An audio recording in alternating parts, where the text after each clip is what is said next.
you've referenced things in the past about children and sexualization, and then you mentioned just before a cop that shot herself in the head. A lot of people would walk away. They'd say, well, that there's no God. How did your logic make it the opposite thought, if you understand what I mean? Yeah, it's a really good question, actually. I think back then I probably didn't even know the answer to that question.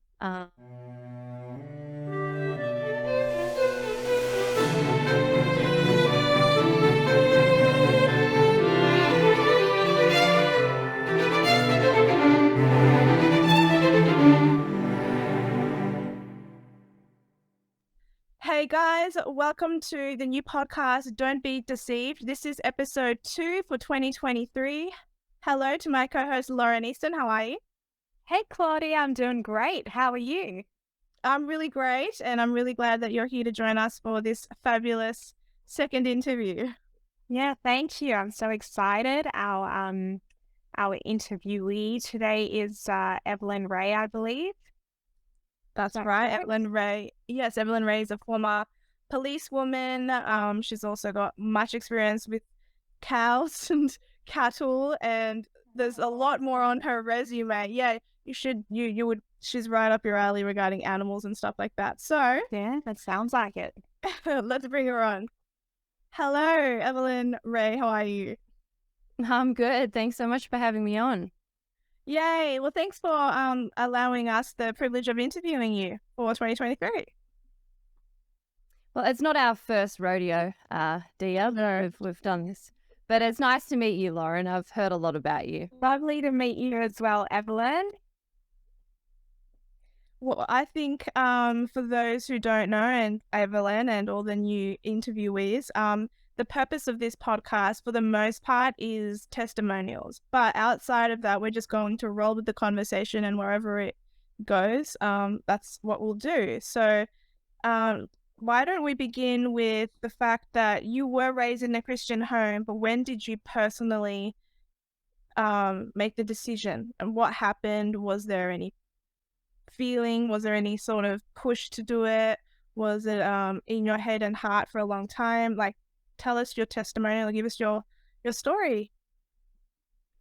Well, to be honest, this is probably the first official testimony I've ever really given. It's just not Exclusive. just not something I've really, gone through. So I'm going to be winging it as I go, trying to remember it as best I can. But yeah, I was raised in a Christian home. So both of my parents were Christians, and, my siblings and I, we all kind of grew up, in and out of church. And that was my life. And I probably would have said out loud that I was a Christian most of my life, but I certainly was not regenerate in my soul. I think I was nominally Christian, and I went because my parents went, and I believed in God, but I didn't have that personal relationship with him probably till my early 20s. I wasn't someone who massively went off the rails. I have never gone out drinking or doing drugs or any of those things. I didn't have a big off the rails sort of moment. I joined the police at 18, so I had to be kind of, pretty straight down the line at a young age, had to grow up pretty quickly, had to mature quite a lot, more so than maybe peers my own age. So they were off doing that and I was off working. So kind of, you can see God's sort of handiwork from the beginning, because he spared me from all those. I mean, my brain is forever damaged and traumatized from the things I've seen in terms of evil, but he spared me in terms of, going down the off the rails sort of thing. So I'm grateful for that. But so I guess, I joined the police at 18, and at that particular moment, I was working 4 out of every 6 weekends. So that included Sundays. So I basically couldn't really commit to a church, and I just sort of went here and there when I could. But I found it really difficult. I was single at the time, and I found it was either people wanted to marry me off, or people hated me because others wanted to marry me off, and I just felt really uncomfortable, and I didn't enjoy going to church, and I didn't have that camaraderie or friendship with any of the women at church. And so over time, I just stopped going altogether. And I just sort of worked and, lived sort of knowing that God was there, but not having that personal relationship with him. And then, in my early 20s, I kind of was at a point in my life where I was like, I'd love to think about my future. I'd love to think about being married and having children. And I thought, there is only one sort of man that I would like to marry, and that is a godly man. I still had that in me, that that's what I wanted. But I thought, there is no way a decent, godly man would want to take me right now. And I would not blame him, because I'm not living as I should. And I don't have that personal relationship. I'm not in church. And I had a few pretty traumatic things happen at work in terms of violence and trauma happening to myself and things I had witnessed. I had a police officer shoot herself in the head in front of me, and that was quite traumatic for me to go through, and it really kind of shook things and put a lot of things in perspective, and it sort of gave me the kick up the butt that I needed. And then sometime after I was sort of battling with this in my mind, my pop passed away, and he was the most godly, most good man I had ever met in my entire existence. And I had a very close relationship with him. And after the funeral, I got in touch with people who used to go to my grandfather's church, and then that got me going to that church. And I would say that's when I completely changed everything. And I think the thing that changed it for me and made it real was the theology. I think I'd gone to a lot of churches that were quite wishy-washy, God's all good, and didn't really give you the other side of the gospel, or not just the gospel, sorry, but the other side of God. If you don't accept God's justice, then you don't accept his love. You can't take one side of God and not the other. And I feel like the church I was raised in were a bit like that, which made it easy for me to just kind of drift away. Whereas the church that I started going to is very reformed, very conservative in theology. It followed the Westminster Confession of Faith, and theology and actually reading the Bible properly for the first time in my life is what 100% saved my soul. And that's sort of where I've been ever since. And I am now probably one of the more extreme Christians on the internet, and I'm hated for it, but I am proud to be hated for it, so that's okay. But it's pretty, I would say, dramatic testimony. You hear some amazing stories. Mine is very humble, very, very subtle, but I think everyone's story is special, regardless of how small it may seem. So, yeah. Oh, that's lovely. I wonder what it is about. This will sound like a stupid question, but I mean it with all the goodness in the world.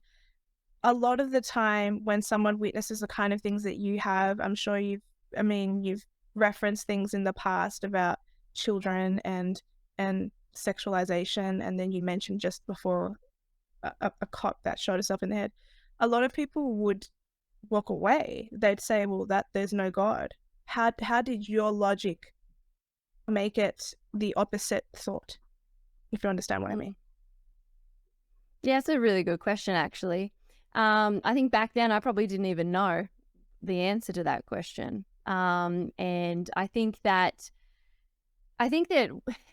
like I mentioned before, my whole life had been only one side of God, which was the good things. And so I didn't really understand the Bible, and I didn't really understand what it all meant and how it all tied together. And I think at that point in my life, with all of those things happening, I had a huge void, and something was missing.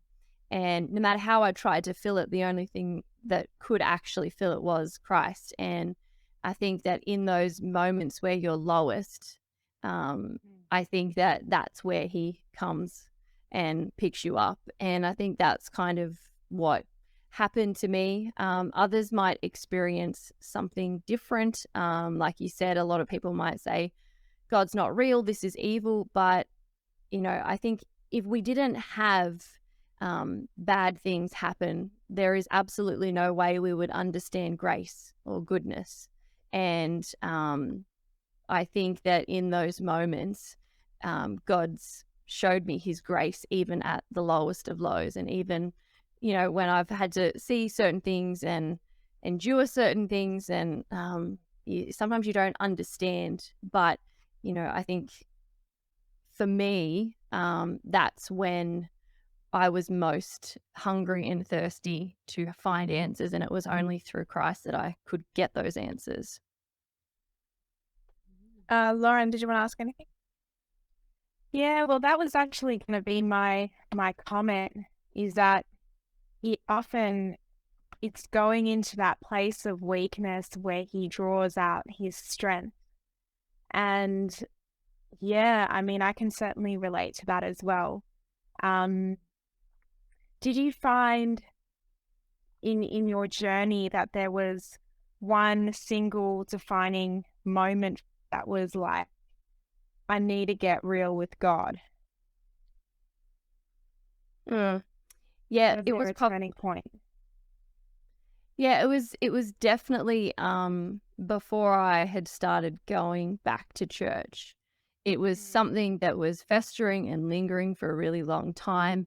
I just felt yuck, you know, like when you just don't feel right within yourself. And I knew that, like, as I said, I wasn't off the rails doing drugs, getting drunk. I wasn't doing things like that, but I certainly wasn't living how I should, and behaving how I should. I wasn't very godly. I lived a godless life. And I faked it because my parents and my upbringing was a Christian, and that's how I got away with it for so long. But, you know, I moved out. I lived on my own for a while at this particular point. And I was sort of alone in my unit at the time. And, you know, when you're alone in those quiet moments, it's sort of when you probably think the loudest. And I just remember feeling really yuck and having moments sitting there going, this is not what I want, and almost panicking. Like, you know, when I was 14, I'd write in my journal when I would read the Bible, and I'd write things that I wanted to do in my life. And I'm like, sure, I've been very successful in the police and done really well here, but what are the things that's just a career. That's nothing. What are the things that actually matter as a person? And I was like, I can't really tick any of those things. I haven't done anything that I thought I wanted to. And I just felt like I really had to do something. I could keep thinking about it. I could keep procrastinating. I could just keep denying it. But I just felt this real tug of war, the black dog fighting the white dog in my mind. And eventually the good one, and by God's grace, it's all him. It's nothing I did. I literally have done nothing in this whole process. He has sought me out with his grace, and by his grace, I have been justified. And yeah, it's not one of those, I know on this day, on this time, this is when it happened. I just remember that period of my life over a number of months, just feeling gross with where I was at. I was in my early to mid 20s and was like, I just am not where I want to be. This is not what I want, and I need to change, or I'll be stuck here forever. That's awesome. I have a. Go ahead. Can I ask one more question?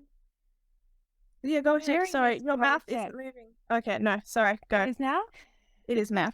Go for it. During this process, where you felt really yuck and at your lowest point, did you feel that you had any desires to explore other spiritual paths? How was it that you knew the God of Israel was the God and the faith that you wanted to follow? Yeah, no, it never even came into my mind to explore any other religion or spirituality or atheism. No religion at all. That has never been something that's been there. I just know the truth. And I think that something that it's interesting. Something that I've had to come to terms with is that every single human being on earth knows God. And because I used to say to myself, how is it that there's groups of people around the world who live away from civilization? What if they haven't heard the gospel and they never had an opportunity and now they're in hell? Like, how is that fair? And, you know, that was the younger Christian of myself, and I've sort of matured through study and through theology and sort of realized, well, we are actually born with an inherited knowledge of good and evil, of right and wrong, and of God.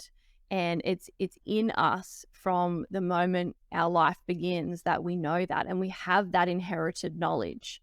There's all these studies, and I guess you could say recollection of events, people and ministers who came out to Australia when we first settled over here, and they acted as missionaries and went out into the Indigenous populations. And all of them, if you read their journals, all these missionaries, they all speak about the Indigenous people.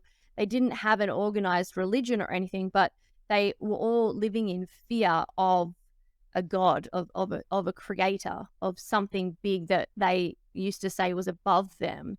And that's a group of people that have never been in contact with the gospel before, or civilization like the way we know it, and the church and organized things. And they still had that knowledge that there was a creator, there was a God, there was something. And it's interesting. It kind of that's just one example, but that kind of confirms we do kind of know in ourselves what the truth is.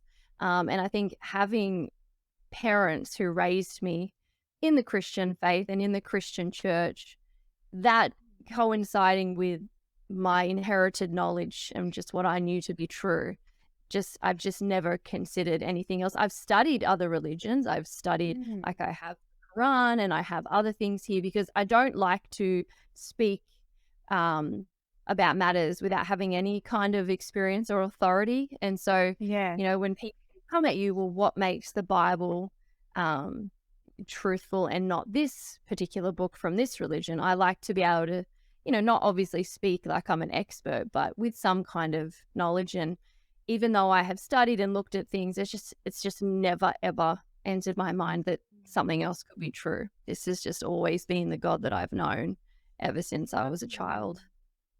Well, just to add to your point, Evelyn, Romans 2:15, they show that the requirements of the law are written on their hearts.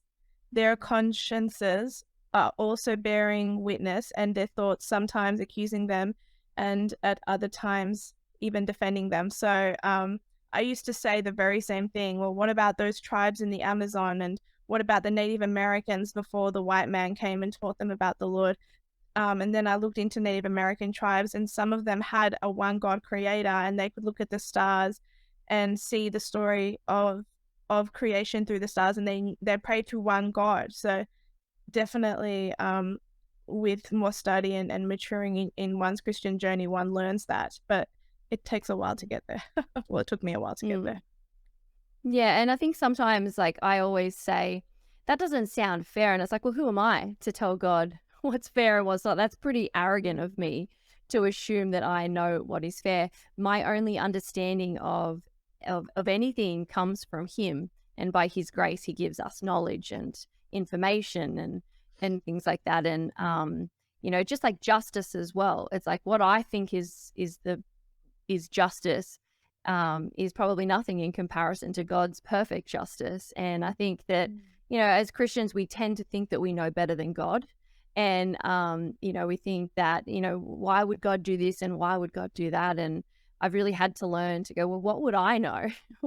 What the heck would I know? Because I am literally the only good things that are in me, any good characteristics or good traits, anything good is given to me by God. There is nothing in me that is good. I am at the very core evil and wicked. And people go, oh, don't be hard on yourself, Evelyn. It's like, I'm not hard enough.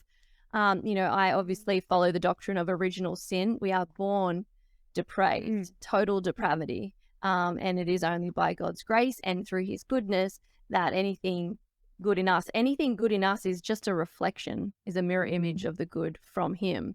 And so I have to sort of remind myself that my emotions and the things that I deem as human, that's humanity, is really nothing compared to his design and his perfect design. And so it's these habits that we train our brain into thinking the way that we think, in terms of the world instead of in terms of God. And, it says in the Bible that there are some things he keeps secret and some things he chooses to reveal. And understanding his will and, his sovereignty is maybe one of those things that he's kept secret, because it is too beyond us to comprehend in our human forms. And we just have to stay focused on the things that he has revealed to us, which is the good news, which is the gospel, which is his law. And it's hard sometimes, but it's a habit we certainly need to break. I think in breaking that habit, it brings us that much closer to understanding him. Well, it's the animal self, that goes, oh, I need to wrap my head around God and kind of bring it down to a smaller form so I can understand and absorb everything. And he doesn't require that of us. He says, surrender and also seek first the kingdom of heaven, be above all these other things. These the wisdom of man, the materialism, everything. He said, put that aside. He will unveil all of this to us in due time in his process that he goes about. He does show us things, but it's important to stay fixated on his purposes and desires for our life beyond our own, and leaning on our own understanding, which is never a good thing. Yeah. Earlier, Evelyn, you said a comment that so Lauren just said that we're to seek the kingdom of heaven, and you said that God sought after you. Many would disagree with that. Many would say, well, God doesn't, I know I'm getting to the Calvinist stuff. I'm sorry. But I knew it was coming. I know you knew it was coming. But how do you explain, if God has already planned for my dad or something to, if everything is already pre-planned, why should I pray for the people in my life to come to him under the Calvinist lens? Can you, I mean, we've had this conversation on the phone, but just for the viewers. Well, for the viewers, for anybody who's listening, I have done a podcast myself on the Caldron Pool show with Dr. James White, and he answers all these questions, your basic questions. It's basically Calvinism for beginners, because it's usually, not in every case, but a lot of the cases I have found in my own experience that people that criticize Calvinism don't really understand it themselves. It's just something they've been told from somebody. This is bad doctrine. This is bad theology.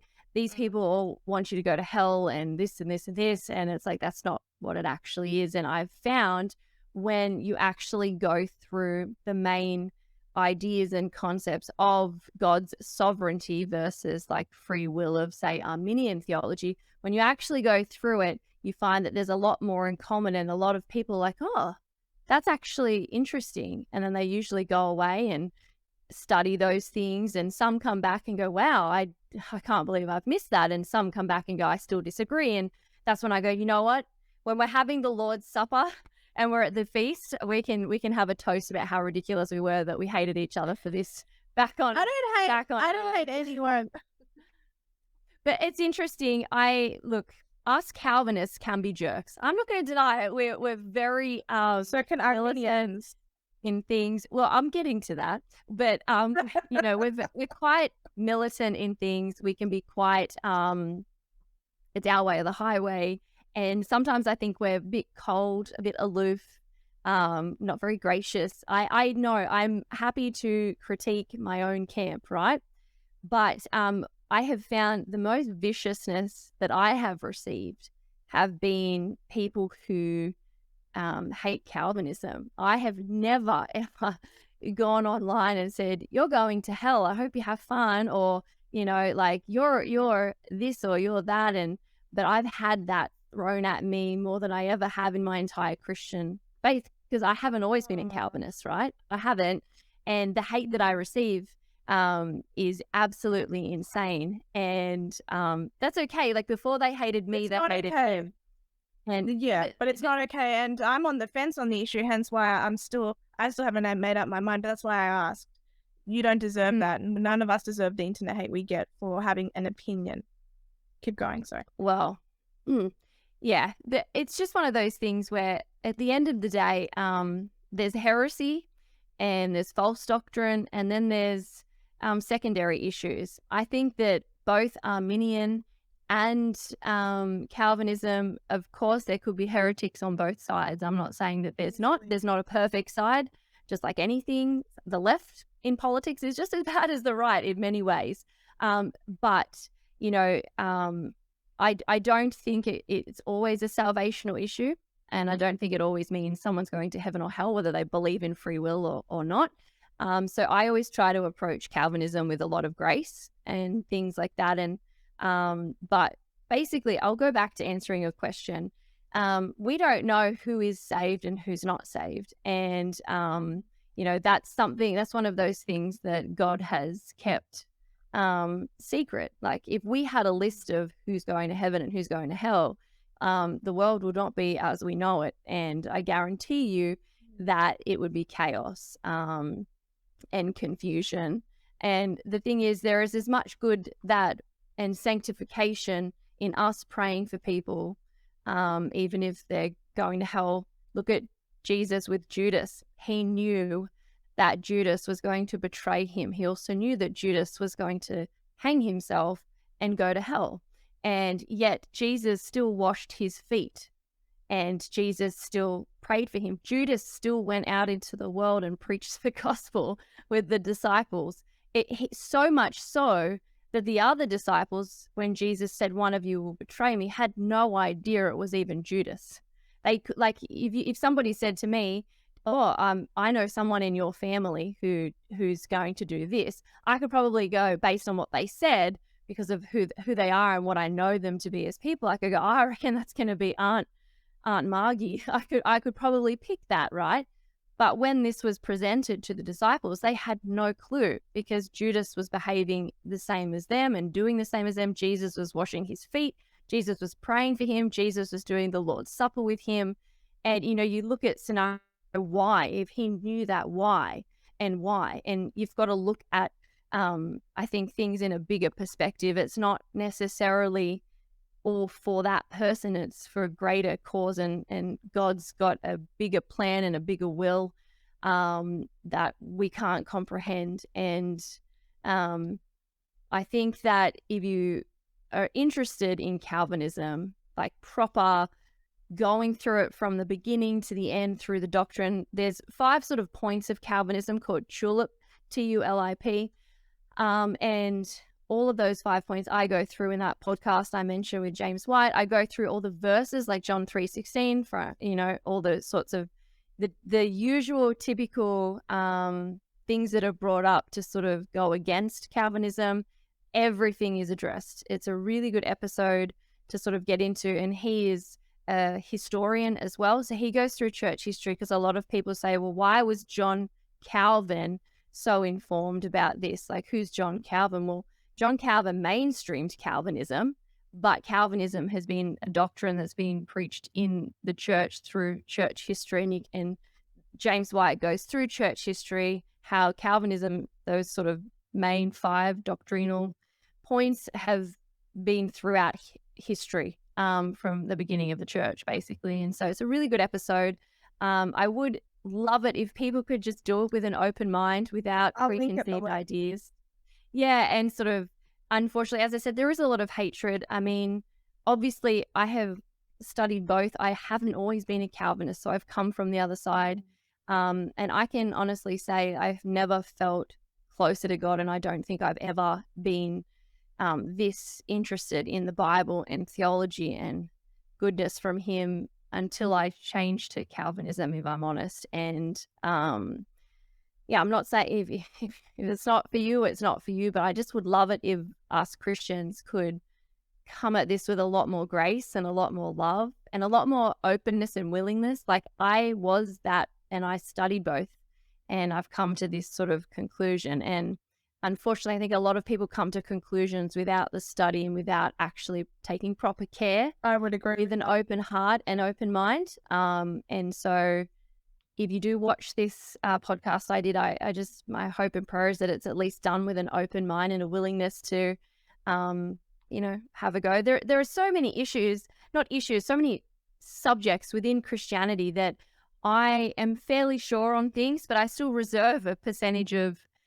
maybe I'm wrong, just to be humble, because really at the end of the day, we are we're mankind, we're not God, and there are some things we won't know until we meet him and we become as we were supposed to walk with God when we were created in Eden, and we have fallen from his grace and we've become lesser than what we were always intended to be. So I think keeping that in mind and knowing that we need to be humble enough that we could be wrong, but loving enough that we shouldn't hate each other for trying to figure it out as we go as well.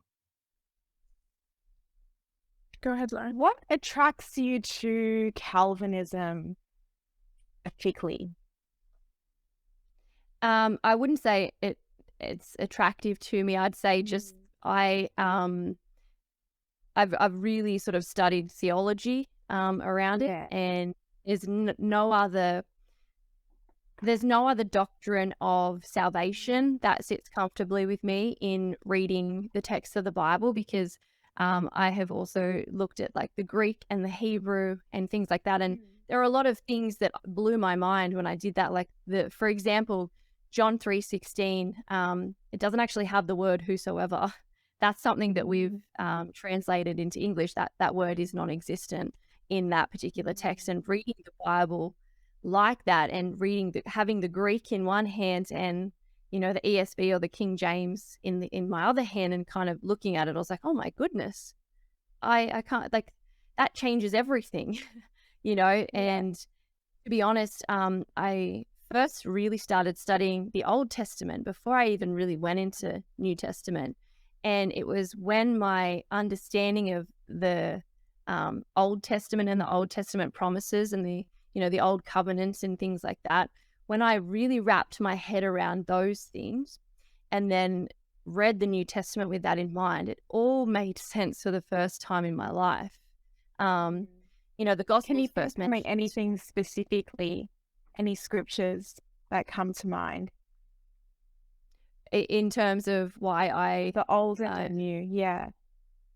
Oh, well, for example, tonight I did a study about when the gospel was first mentioned, and it's in Genesis. It's right there at the very beginning. It talks about how after Adam and Eve obviously sinned, God says to Eve, you're going to bear a son, and how it talks about how crushing of the head and hurting of the heel, things like that, which is an allegory or an illustration of Christ. He's going to crush the serpent's head, and in the process he gets bitten on the heel. And it's just amazing how that's in Genesis. Like, that's literally in like the first couple of chapters, that's the gospel right there. And yet people, I think, only think of the gospel as happening in, Matthew, Mark, Luke, or John.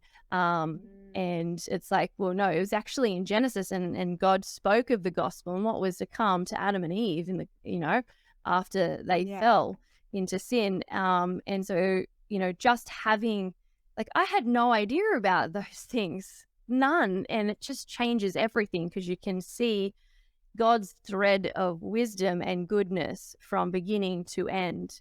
Even in Leviticus, right? And this is something which is mind-blowing. You look at Leviticus, I don't know if you've tried to read Leviticus before, but it's pretty, it's pretty full on, right?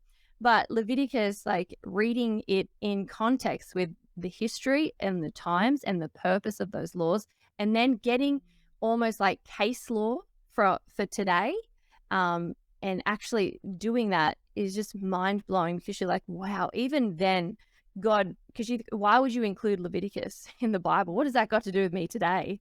That's, what you kind of think, what the heck does not cutting my hair this length and doing like, what is that got to do today? Like, what is this?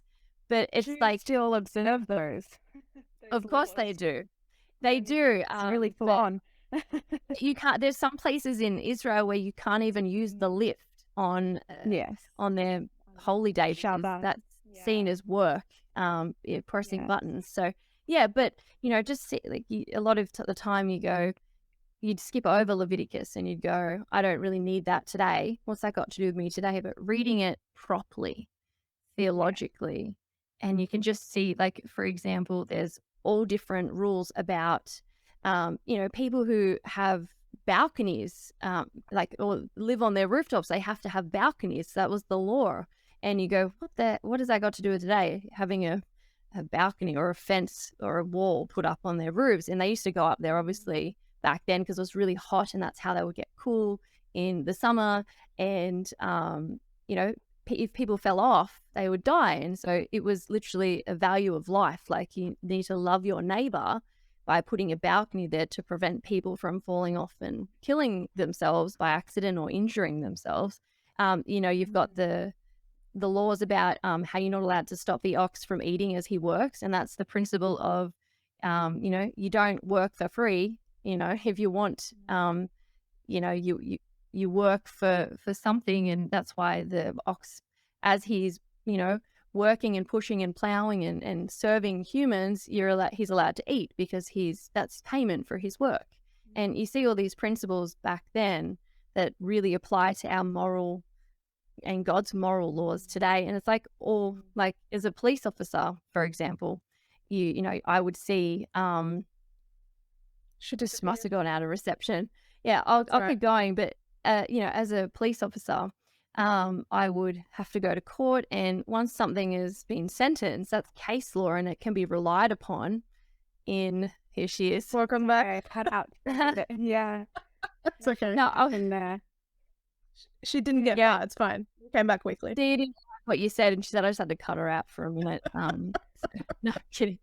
No, what I was saying is, as a police officer, if I went to court and I would win a case or something and it got sentenced, the result of that case is then documented as case law, and that can be relied upon in court for any other case in the future in determining sentencing and the way that a magistrate or a judge chooses to punish someone. It's actually really important. And so I view like the Levitical laws as almost case law, and it sort of gives us the case law for today. And I think reading the Bible with all of this in mind, going back to your original question and studying it at such degree and depth, I just could not come to any other comfortable decision than believing in that particular doctrine of salvation, which is that there is like no goodness in me apart from God. God is sovereign. And for me, if I deny God's sovereignty, then I'm basically saying I'm better than my cousin who denies Christ. Because what makes me better? Have I got better will than him or her? I can't sit comfortably understanding sovereignty and then thinking that somehow I have something special that half the people in the world don't have. And so, and as I said, understanding the original languages that it was written in before translation, there are the verses that made me go, I don't know if I can believe that. I don't know. But once I actually studied the etymology of the words and the meanings in the original language, it all kind of made sense, and I can't comfortably sit anywhere else. That's fair. And every time we've spoken, your perspective always makes sense to me. And then I speak to other people and I realize that most of the Christians in my life fall in the category of Calvinists, just the ones that are around me. And only recently, in the last couple of years, have I realized that there was a difference between the two. And it's funny because you're saying from your own personal research, your own experience, this is where you land. That the problem with that not that I have a problem with that, but the problem with that, generally speaking, as an argument, I suppose, is that there are Christians out there who are non-Trinitarian, and they've landed there. And so that's, I think, what might be the struggle for certain people to land there. But I don't know, I'm so on the fence on it, because like so much of it makes sense, and then so much of it, when it's ridiculed by more arrogant Arminian type Christians, that's which I don't appreciate on either side. But yeah, then I'm like, oh well, that makes sense too. So it's really tricky. I think it's just a matter of an individual delving into it on their own rather than listening to people. Would you say that? Would you agree with that, Evelyn? I'll just address one thing first. You sort of said, what about people who don't believe in the Trinity? I think there's blatant heresy, right? And then there's doctrinal differences between Christians, right? And I think that obviously not believing in the Trinity, that's blatant heresy. That was just no, I know, but it's a good one. It's a good one because it's a good segue into basically saying, I think as Christians, we have enough discernment to go, that's heresy. That you're a heretic if you don't believe in the Trinity. But I'm not so, like, I'm a Calvinist. That is what I believe is true. That's what I think is the truth. That's what I know to be true. But again, I don't think all Arminians are going to go to hell. I don't think I don't think that having that doctrine means that that's your one way ticket to Satan. Like, I don't think that. I think that like all doctrines and like all interpretations, it can lead to heresy, different eschatology, different thoughts of eschatology, whether you're pre-mill dispensationalist, whether you're a-mill, post-mill, all of those things, they can lead to heresy, but they don't necessarily all do. If, for example, we always have debates about the rapture and whether it's going to happen or whether it has happened, whether we're in the millennium, all of these different things. And again, I laugh because I'm like, I know what I think is true. I'm pretty sure I know what's true, but I guarantee you I'm going to be cheersing with the wine in heaven with a dispy and with an a-mill. Like, and this is sort of where I think as Christians we become too militant and arrogant. And I think that there's place for healthy debate, discussion, especially if doctrine leads to bearing good fruit or leads to heresy and things like that. That's a whole different thing. But things like this, for example, I think that, again, there are many Arminians I'm going to be sitting at that table with, having a good laugh, going, I remember when we used to share each other memes about how crap Arminian theology was and how bad Calvinists were. Remember we used to share each other memes, that passive-aggressive, subtle little dig at each other. And now look at us here. We're right here. Funny that. So I think it's important as Christians to this is to your second point. I do think that it's important to listen to other people. If I just listened to myself and my own interpretation of the Bible, I would probably be a heretic, like, at the end of the day. And so I think what's important is who we choose to listen to. And to be honest, I think some of the most greatest theologians of our time always usually study and go back to those great men, those great pillars of our faith who have been in church history for a really long time. There aren't really any new revelations. This is the thing, right? Once the Bible was translated, Luther translated it from Latin to common man language. That's when we could take the Bible. That's when we could read it for ourselves, and we weren't just propagated through church and basically slaves to the priests who interpret it for us. When it was converted to common man language and we could really take the Bible and go through it, there were incredible men of God who were able to have revelations about things that hadn't been seen before because they'd only heard misinterpretations and propaganda from priests who wanted to tax you for money, right? And but since then, it's been however many hundreds of years and even thousands of years theologians even before all that. But, you know, if those great men didn't have revelations, then what, like, I just don't really think that we're going to learn anything new. I think we can learn things new within ourselves, but I mean, like, doctrines and things like that, I think it's already kind of out there. And so I think it was R.C. Sproul, he said if some new hot gun preacher at some church with smoke machines and $800 sneakers, if he's saying that he's got this new revelation from God, then run far away, because if you know, all these incredible men of the past haven't had it, then I dare say people today aren't going to have it. So I think it's important we do learn from other people, but I would go back a long way.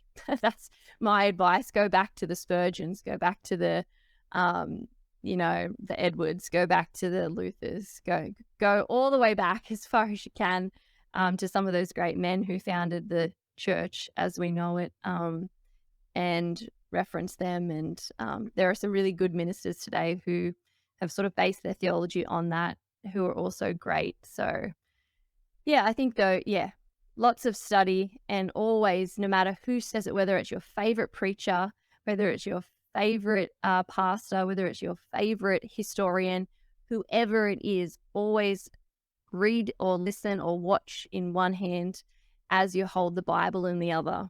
That's your responsibility as a Christian, because no man is above mistake, you know, and I think we have to, that's where we have to be diligent, and that's where we have to everything, like, hold something in one hand and the Bible in the other with everything. And that includes our interpretation of scripture, regardless of who it is that you're listening to and what you're doing. Always just go back to the Bible yourself. Go ahead, Laura. Hey, Go ahead if you have something you wanted to add. I was gonna just to comment on all of this. Sorry, my screen kept cutting in and out, but I don't think that we're all supposed to look the same as believers. I think that the Lord speaks to each person in his own unique way, using theology. I know that the devil can also work through theology to twist our minds in and create distortions of truth. That's I've seen the craftiness of that as well. But as you say, it's about, it goes back to that scripture that says that the good tree will bear the good fruit. And whatever theology that you're following, or whatever however the Lord is speaking to you through his word, yeah, you got to observe what fruit is being produced in your life as a result of that. And that's how we should look at people. It's not necessarily going and being like, well, you know, out of this spirit of pride that you mentioned, Evelyn, where you're saying, well, I'm right and you're wrong, and it's supposed to be this way, not that way. I don't think that that the Lord is about that. You know, it creates, if you are observing a divisive spirit, that's not how God is. He's all about unity, right? And division is not from him. But yeah, that's just my little comment on that. That I think that it should always be measured by the fruit that's being produced in your life. And yeah, theology is not always something that we should create enemies over. Well, I think theology can become idolatry, you know, and and I think that like all things, if we idolize that more than we love Christ, I think that's a huge problem. And I have seen, and I do see incredible theologians who just miss the point, you know, and do idolize that way too much. You know, and I think it's great, you know, as you mentioned, you know, people were asking, how do we know who's a Christian and who's not a Christian? Basically, it's well, you look at them by the fruit that they bear. And you look at what are the fruits of the Spirit, and it's goodness, kindness, patience, self-discipline, all those sorts of things. And it's a pretty good indication of who truly is regenerate in their soul. And I often have, again, I really enjoy a good sort of debate or a discussion about differences in theology. But the moment that I go, this is not bearing good fruit, I always just back out. And if that means I lose, if that means people go, oh, you want to lose, I'm like, that's fine, you can think that. But I'm having some self-control here and some self-discipline, because I'm kind of bearing a bitterness, and I'm feeling a unrighteous sort of anger towards this. And that's almost, turning theology into idolatry. And that's the moment I back out. If it's a fruitful discussion and it can bear good fruit, then I think I'm all for it, because I think that's how we sharpen each other as Christians. Iron sharpens iron. I think we need to challenge one another. It's part of the sanctification. I think when you're truly regenerate, you have a hunger to learn these things. And so having those challenges, those discussions and debates can be really sanctifying and really good to sharpen you. Even if you disagree, it can, like, every single time somebody disagrees with me, it brings me back to the Bible, and I have to read it. And then it causes me to do things to better myself. But the minute that it turns...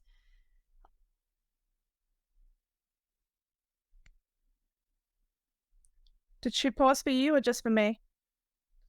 Huh? I think she's stuck. Yeah, because I can't hear her. I can't hear her either. She'll come back in a moment, I Are see. you there? It cut out. Yeah, it definitely come out. All three screens went blank with the circles. I was like, oh, really?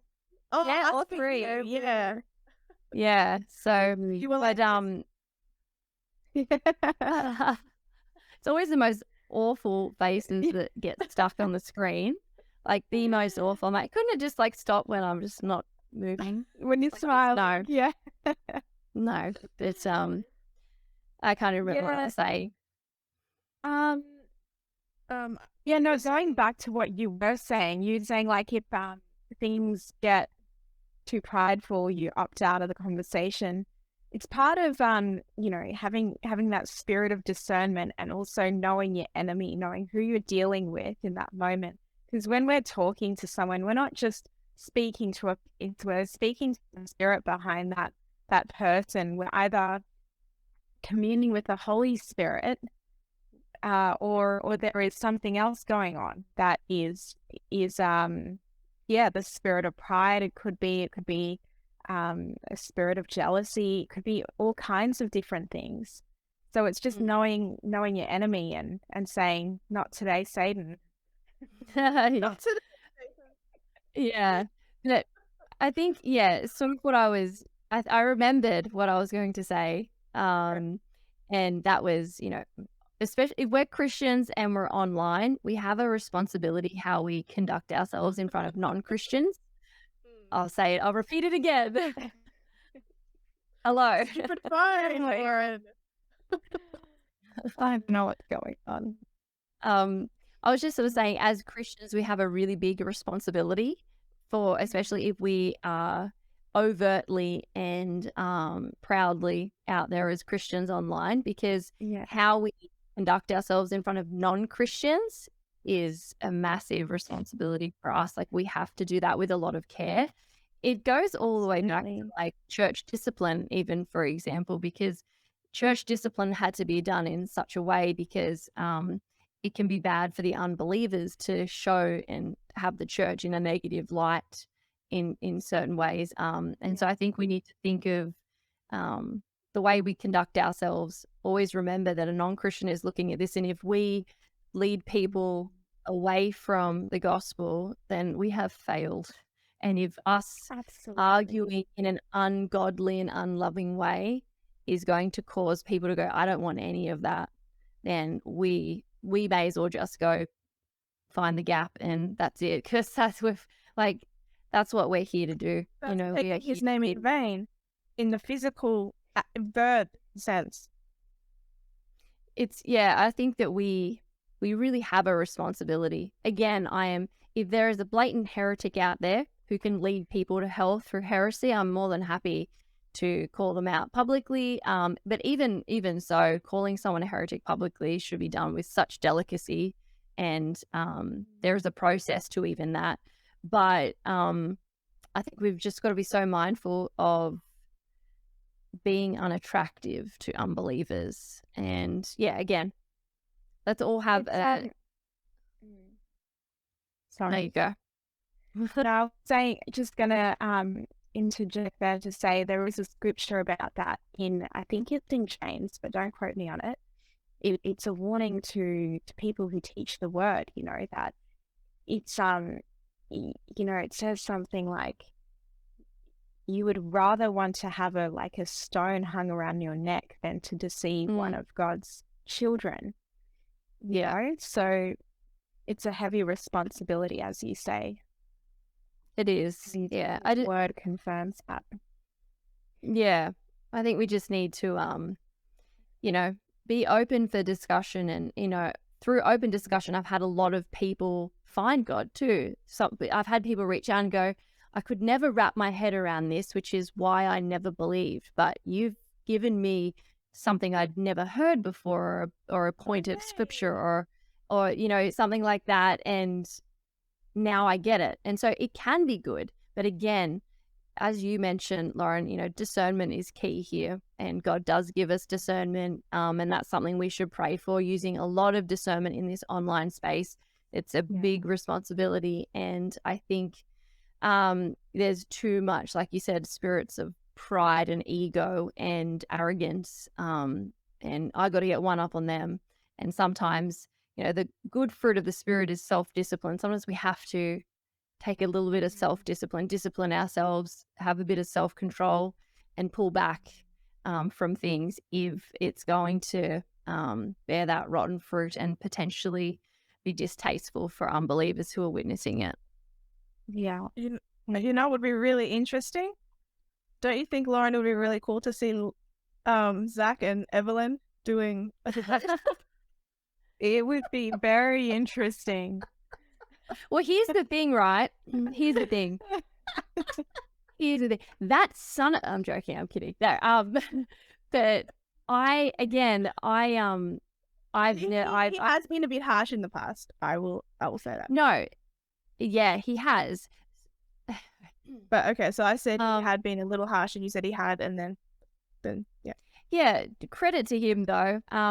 So you know, I have gone on a couple of lives with him, not even knowing who he was, but it was like a Christian live, and we got along really well, and we conversed back and forth about things. We didn't really have anything that we disagreed with. We kind of just, you know, spoke about Christian related subjects and the world with a Christian lens, and it was really good. And then I had actually a lot of people send me a video that he did. I think they knew that I was a Calvinist, and he put a video out specifically about Calvinism, basically calling me a heretic, the worst sort of thing ever. I was like a little bit upset by it, if I'm honest, because I thought, I've never said that about him, even though I disagree with his doctrine of salvation. I've never basically damned him to hell because of it. And so I thought, ooh, and it upset me that he has a platform, so to speak, as a Christian, and there were non-Christians commenting as well as Christians,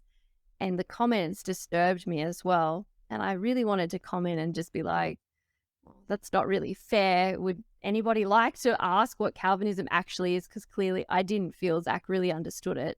Otherwise, he wouldn't have said some of the things that he did.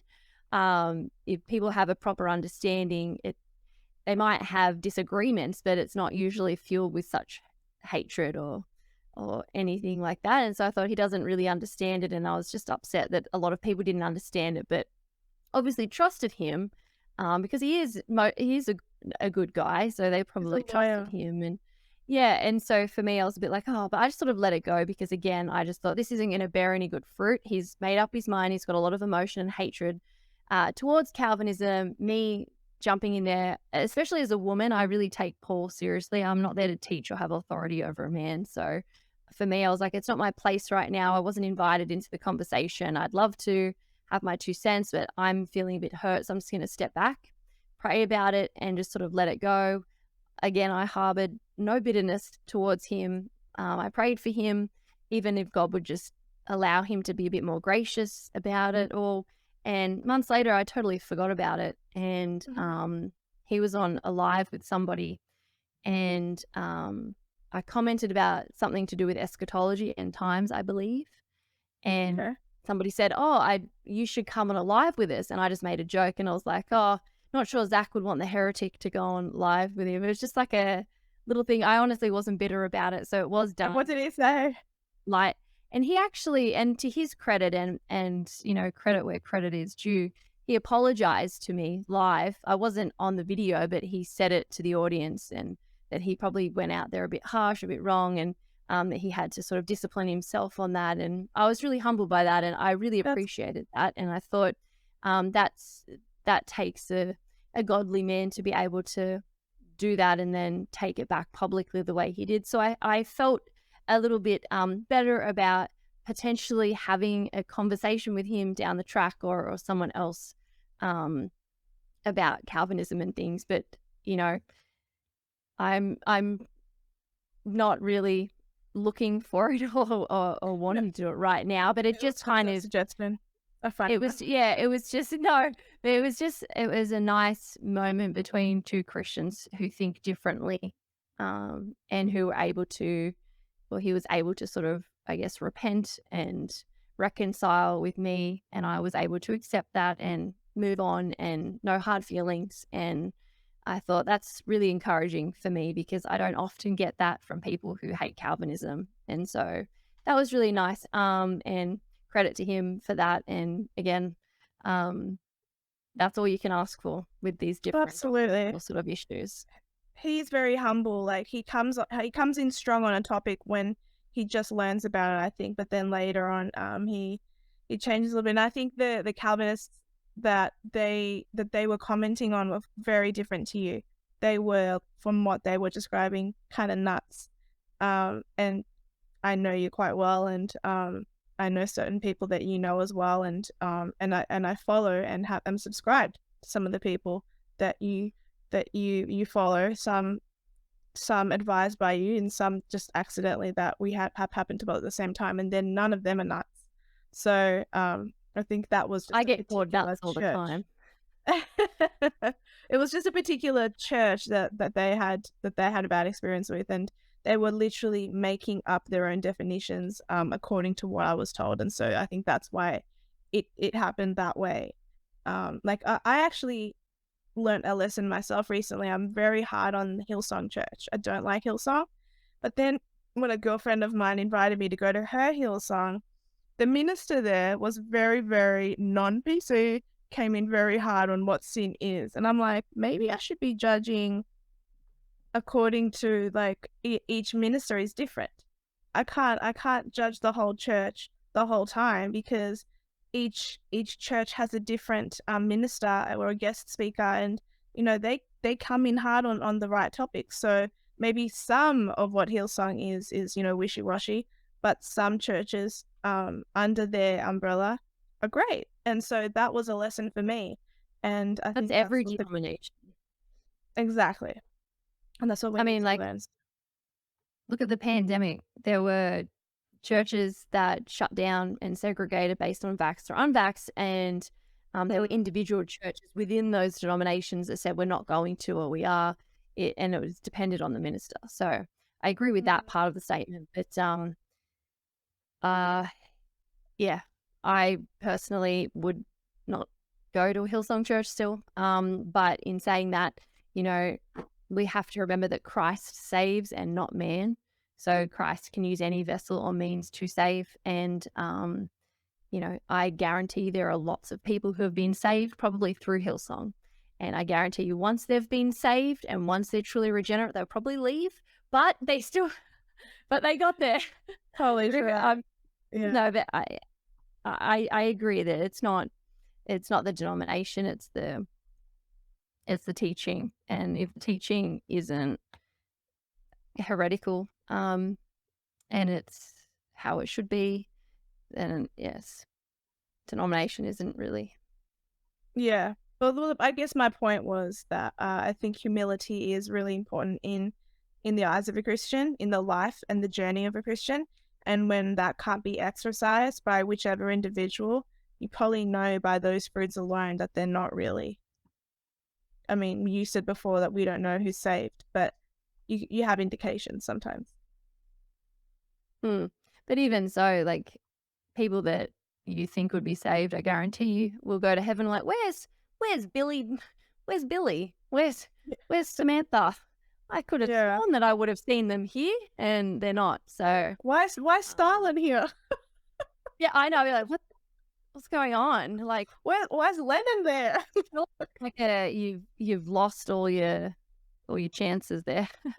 But you got to remember the thief on the cross. That's something you just never know. Exactly. And that's the thing. Salvation can be confusing if you think of it in terms of who deserves to be there and who doesn't, and that's something we all deserve. That's right. And it shouldn't be like, why would God choose that person and not this? God do this? How did they get here? It should be, how did any of us get here? None of us deserve to be here. Exactly right. Well, that's probably a very morbid and grey spot to leave it. Or maybe going to hell. No, I'm kidding. Exactly right. Well, thank you so much for doing this interview. I know it's just but a humble little YouTube channel, but I appreciate your presence. No, I very much. I'm glad that you're doing it. I think it's great. Keep going, and if you ever want me back on, let me know. Your viewers might not want me back on. Not that Calvinist. Not that one again. I think my viewers are mixed anyway with theology. Yeah, I have all types. Yeah, but thanks for having me on. It's always nice talking to you. And no worries. And Lauren sent me a message, and she told me to tell you, please tell, hang on, so that the viewers can hear it as well. Send my love to Evelyn and thank her for the discussion on my behalf. Well, it was lovely to meet Lauren as well, and yeah, she's awesome. Yeah. As are you. Yes, thank you. Okay, guys, tune in next week for whoever guest number 3 is.